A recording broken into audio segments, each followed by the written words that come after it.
Hello there and welcome. What you're going to be watching is a map review of Pripyat, named after the Pripyat River that you can see running through the center. Pripyat itself is a place in the Ukraine, most famous for the 1980s nuclear reactor disaster and all the games that come along with that. But it's also famous for a giant battle, actually named after its neighboring sister river, the Dnieper. Let's have a look at this battle. Battle of the Dnieper, here we go. It's a colossal battle. Post Stalingrad, just after the Battle of the Kursk, a big encirclement of Kiev was. You had a giant defensive German position. 1.2 million men, 2.6 million Russians, and low casualty estimates of 400,000, high casualty estimates of 1.2 million. This is one of the biggest, most forgotten about battles of the Eastern Front, and it's easy to forget about battles of the Eastern Front because most of us are Westerners, so we tend to put a lot more stock in the Battle of Normandy, and the Eastern Front was the biggest conflict in human history, which goes without saying. Obviously, that the game is trying to get quite a bit of that. That's the battle. There's Kiev there. Look in the center. Obviously, it's a massive battle for Kiev. There's the two rivers in the context of the Ukraine. And this is the map as we see it. You've got a western German start and an eastern Russian start, which obviously goes without saying because that would have been the... that also translates to the actual battle, West versus East, Germany versus Russia, which is also a nice touch. Let's see it in its default arrangement. That's how you would encounter it. You've got a northern sector here, a southern sector here, victory point there, and there.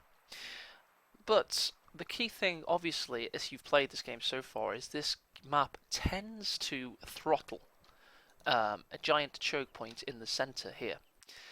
This center area is absolutely dominant. The entire battle is completely focused around it.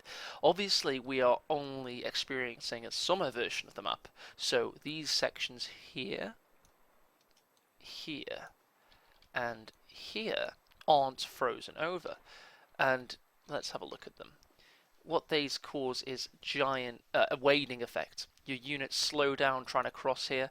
A great tip is to get an MG bunker if you're German here. Any conscripts or what have you trying to cross this settlement here to get to your fuel will be absolutely, crushed. Good tip for game tips, going off topic. MG bunkers don't take up any population cap. Very good tip. What I'm going to suggest to you, though, is the most important area of the map is second, obviously, the centre, the fulcrum of the map, is this area here. When you've got a pitched tank battle occurring here, it's absolutely crucial to gain different arcs of fire in order to hit side armor, and in order for your men to have a support structure in order to cap the VP, because this map is going to devolve into just a VP battle for the center point. And we are going to be playing it a lot until release in a few weeks' time, and possibly after release. I think they're quite proud of this map by the looks of things. They seem to showcase it quite a lot. It doesn't look like it's going away anytime soon. I'm suggesting that this northern area is massively crucial for the game.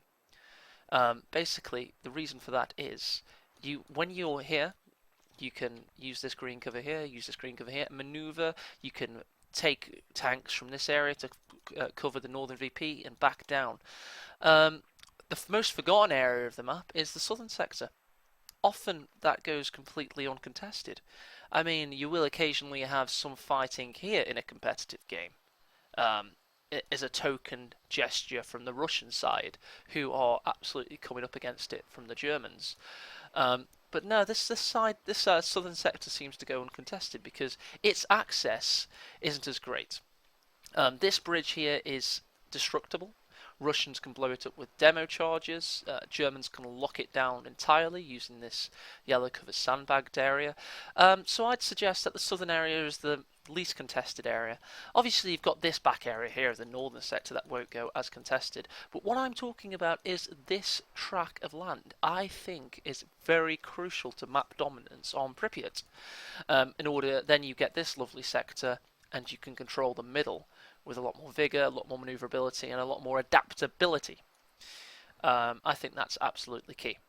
In terms of the map design, I think it goes without saying it's simply beautiful. Very, from a military point of view, it looks very nice. It seems to give a lot of options, but as soon as you start to think about victory point battle, those options don't become available to you anymore.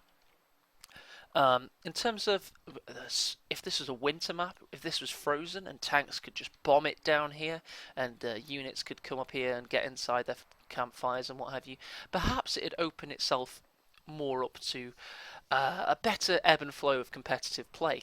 But as it is, I'm particularly not a fan of the game it creates. And I think, especially for 1v1, and even 2v2, I think there are better maps to come from Relic.